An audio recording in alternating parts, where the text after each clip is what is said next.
बातों को मान करके भगवान के काम करने लगे। और जब करने लगे गुरु जी, तो एक बार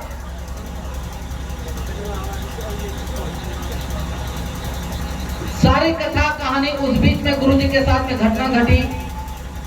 उसके बाद ये वहां से चले जाते हैं और आप लोग इसमें शांति कुंज को गए हैं? शांति कुंज हरिद्वार कोई नहीं गए हैं? आपसे निवेदन करेंगे कि एक बार हरिद्वार घूमने जाइए, शांति कुंज जाइए। ये जो प्रोग्राम हो रहा है, ये आपको निमंत्रण देने के लिए हम आए हैं कि आप बाल बच्चे के संग में तीर्थ करने के लिए शांति कुंज जाइए। वहां रहने का, खाने का सारे निःशुल्क है, कोई पैसा नहीं लिया जाता है। आप आइए, बढ़िया बढ़िया खाना मिलेगा वहां पे। और वहां गुरुजी ने क्या किया, जब गुरुजी मथुरा आ गए तो मथुरा में सोचे कि कैसे क्या होगा। पत्रिका छप रही है, पत्रिका छपेगा, पैसा कहां से आएगा? ये पैसा माताजी जो उनकी पत्नी है, पत्रिका छपता था, लेकिन ज्यादा पत्रिका ये किताब नहीं छपता था। पैसा नहीं था ना, जमींदार के बेटे थे, लेकिन घर का अंश नहीं लगाए थे। माताजी बोली, गुरुजी, वो भी गुरुजी बोलती थी, गुरुजी ये सारा जेवर जो है ना, आप इनको कहीं दे दीजिए और इससे जो पैसा होगा आप पत्रिका छापने में लगा दीजिए। तो गुरुजी ने सोचे कि इसके पहले तो हमको एक रूम लेना पड़ेगा, घर लेना पड़ेगा। तो मथुरा में घिया मंडी है, घिया मंडी के पास में वृंदावन रोड है, उसी जगह में घिया मंडी है। कभी जाइए देखने। एक मकान को देखा तो उस मकान को खरीदा गया। तो खरीदने के बाद में कुछ लोगों ने कहा कि गुरुदेव इस मकान में भूत रहता है। क्या कहा? इस मकान में भूत रहता है। कहा भूत रहता है? कहा जी। कहा कि तब तो इसी मकान को खरीदेंगे। मकान को खरीद लिए। लोग कहने लगा कि ये बाबा पागल हो गए हैं, इसमें तो सिर्फ भूते भूत रहता है, रात में आवाज करता है, रोता है, खेलता है, हंसता है, दौड़ता है, धम धम आवाज करता है, ये पागल है। गुरुजी ने कहा कि भूतों के संग में रहना सीखिए। कैसे? गुरुजी ने रूम ले लिए। पहली रात को लालटेन जला करके लिख रहे थे रात में, और ऊपर में बहुत हल्ला होने लगा, सचमुच में हल्ला होने लगा। 12 बजे के बाद भूत लोग हल्ला करने लगा, उछलने लगा, खेलने लगा, कोई रो रहा है, आवाज आ रहा है। तो गुरुजी ने क्या किए कि चलो ऊपर चलें। 2 महल का घर था, ऊपर चलें। तो सचमुच में देखा कि सारे भूत खेल रहा है, परेशान कर रहा है एक दूसरे का। वो ये चर्चा हो रही है कि चलो किसके घर में जाके सताना है, किसके ऊपर लटकना है, ये सारे लोग बोल रहा था। गुरुजी ने सुन लिए। उन लोगों से उस दिन विनती किया कि आप लोग शांत हो जाइए, नीचे में कुछ काम हो रही है भगवान का। कोई विनती को नहीं सुना। गुरुजी नीचे आए। एक दिन तो हो गया, दूसरे दिन ऊपर में फिर वही कार्यक्रम होने लगा उन लोगों का। सारे लोगों को कहा कि आज आप लोगों से हम कुछ बात करना चाहते हैं। क्या बात? का जी। सारे लोग बैठ जाइए। गुरुजी के सामने वो भूत बैताल चुड़ैल डाकिन जितना था सब बैठ गए। उन्होंने कहा हम आपको भगाने के लिए नहीं आए हैं, हम आपको यहाँ रखने के लिए आए हैं, लेकिन जब आप मेरा मदद करिएगा तभी हम आपका मदद करेंगे। कहा ठीक है गुरुजी। कल के देखिए आपका इतना जो हत्था है इधर से इधर ही रहिएगा, इधर मत आइएगा, क्योंकि हम भगवान का काम कर रहे हैं। अगर हमारा रुद्र रूप आ गया तो आप सारे लोग जल जाइएगा। सारे लोग डर गए कि सचमुच में ये तो हमको जला देंगे। जो कह रहा है सुनो। सारे भूत बैताल बगल में खेलने लगे, रात में हल्ला नहीं करने लगे, तब चुपचाप साइलेंट हो गए। आज वही घिया मंडी, वहीं से अखंड ज्योति पत्रिका छपने लगा। आज पूरे विश्व में अखंड ज्योति जा रही है। और वो भूत बैताल कहाँ भागा? सब भाग गया अब ऑटोमेटिक। बोला कि महिलाओं को गायत्री मंत्र नहीं जपना चाहिए, ये अपभ्रंश फैलाया गया। कहा महिलाएं गायत्री मंत्र जपेगी वह निसंतान हो जाएगी, गायत्री मंत्र जपेगी उसका कोई अनहोनी घटना घट जाएगा। ये अपभ्रंश भाषा फैला दिया किसी ने, ब्राह्मणों ने यह भाषा फैला दिया। और गुरुजी ने कहा कि जो गायत्री मंत्र को जपेगा उसका तेज बुद्धि होगा, जो गायत्री मंत्र को जपेगा उसको पुत्र और पुत्र धन की प्राप्ति होगा, जो गायत्री मंत्र का पाठ करेगा उसको धन वैभव सब मिलेगा, जो गायत्री मंत्र का जाप करेगा उसको घर द्वार सब मिलेगा। अब क्या चाहिए? गायत्री मंत्र पाठ करने से 7 चीज मिलता है, आयु प्राणम प्रजाम पशुम कीर्तिम द्रविणम, ये 7 चीज मिलेगा। आयु भी बढ़ जाएगी आपकी। सारे लोग इसमें सत्यवान और सावित्री की कथा जानते हैं। सब लोग जानते हैं कि नहीं? हाँ, नहीं जानते? जो नहीं जानते हाथ उठाइए। सब लोग जानते हैं सत्यवान सावित्री की कथा। अभी बट सावित्री पूजा आप लोग किए हैं कि नहीं?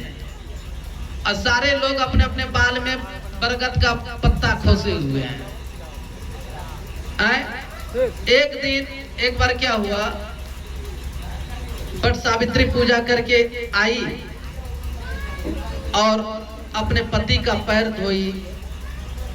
उसके बाद में पैर धुलाने को पानी पिलाती है, खिलाती है अपने हाथ से। अगर यह प्रक्रिया नित्य प्रतिदिन होगा तो कभी पति पत्नी में टेंशन होगा? नहीं होगा। आप ही लोग बताइए। एक दिन उनको कुर्सी पे बैठा देते हैं और पंखा डोलाते हैं। अगर कहीं पति कमा करके आया है, कोई टेंशन हो गया हो, उनके सामने एक गिलास पानी लेके चले जाइए और उनसे प्यार से पूछिए कहीं कोई दिक्कत हुआ है तो बताइए। वो क्या आपको मारेंगे क्या? उनका सारा गुस्सा ठंडा हो जाएगा।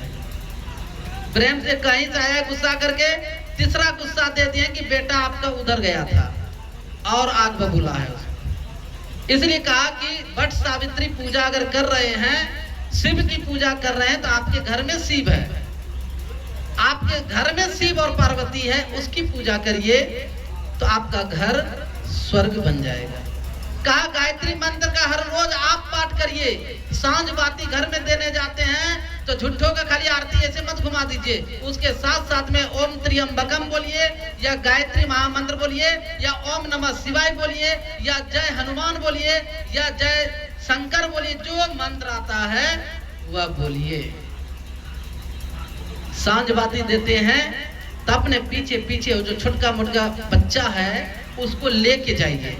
चलो बेटा हाथ धो के चलो, पैर धो के चलो, सांझ बाती आरती दिखाते हैं, तुम भी साथ रहो। उसका उज्जवल भविष्य होगा कि उसका अंधकार में होगा?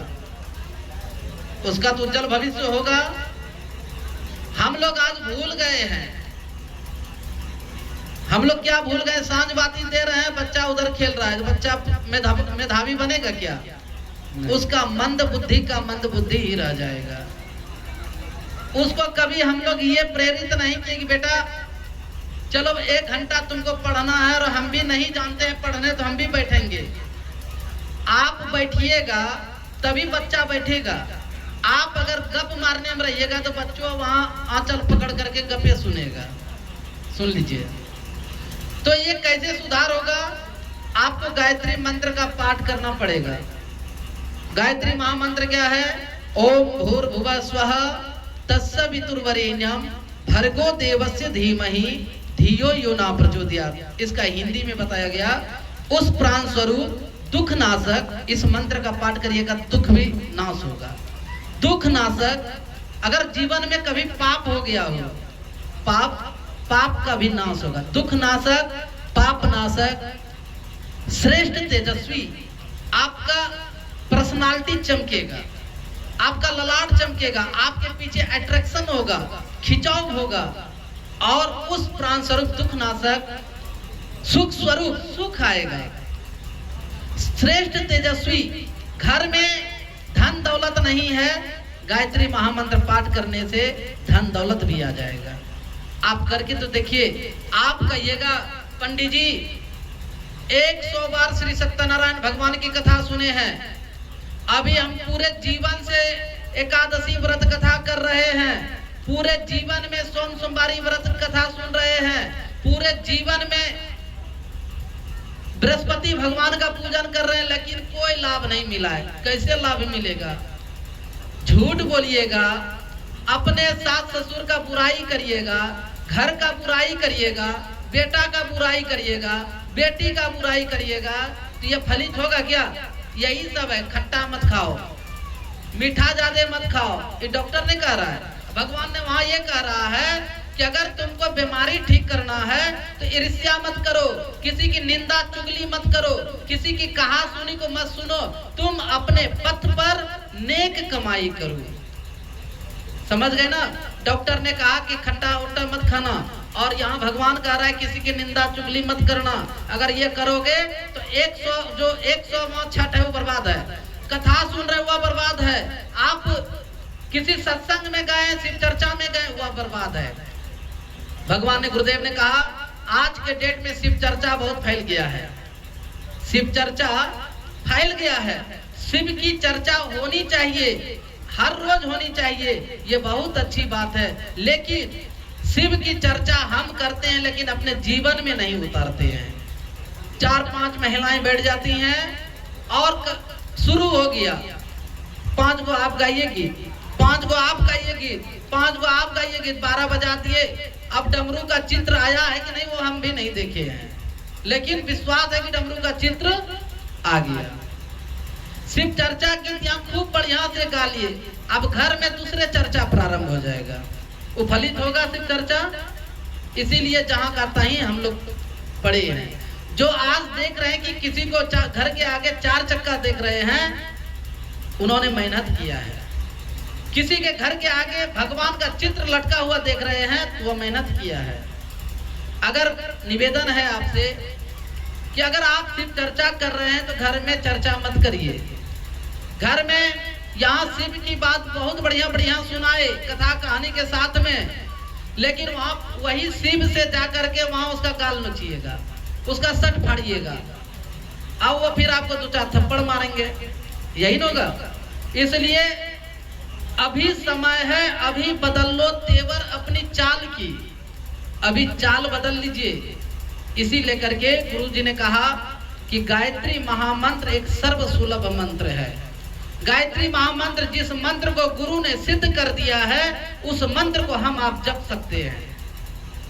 हमारे गांव में, आपके गांव में लाइन आई हुई, बिजली आया हुआ है सबके घर में, क्या करते हैं? 11,000 का तार डायरेक्ट अपने घर में लेते आते हैं क्या? नहीं लाते हैं। उसके लिए व्यवस्था सरकार ने बनाया है कि 11,000 की तार को सबसे पहले ट्रांसफार्मर में लाया जाएगा। कहाँ लाया जाएगा?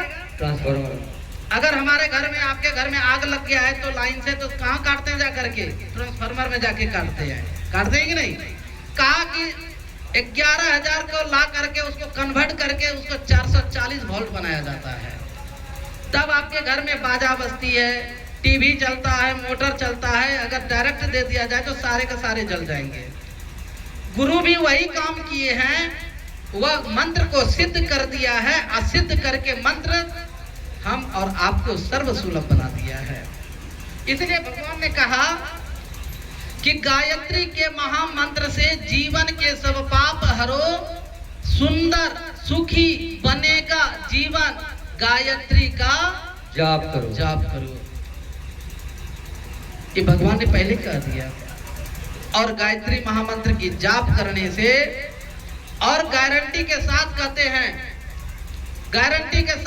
हैं कि आप 90 दिन 3 महीना गायत्री मंत्र की पाठ करना प्रारंभ कर दीजिए, आपका बिगड़ा हुआ भी काम सफल हो जाएगा। आपको करना पड़ेगा। हमारे यहाँ पे नित्य प्रतिदिन करोड़ों गायत्री मंत्र का जाप होती है, करोड़ों रोज गायत्री मंत्र की जाप होती है। उस दिव्य क्षेत्र का नाम है शांति कुंज हरिद्वार। और शांति कुंज में आप कितनों बिगड़ेल से बिगड़ेल लोग जाएंगे, आप वहां से आपका हुआ सुधार होकर के आएगा। इसीलिए करके गुरुजी ने कहा कि गायत्री महामंत्र को अपनाइए, गायत्री महामंत्र बच्चों को सिखाइए। हम लोग पटना गए थे कार्यक्रम में, एक बच्चा आकर के प्रणाम किया। अब प्रणाम करके वही बच्चा ने पानी पिलाया। पिलाने के बाद में बच्चा ने कहा, पंडित जी आपको ये वाला चादर है ना, दुपट्टा, इसको देख करके उन्होंने कहा कि पंडित जी आप गायत्री वाले हो ना? बोले हाँ हम गायत्री वाले हैं। कहा कि आपको गायत्री महामंत्र सुनावे? कहीं सुनाइए बाबू।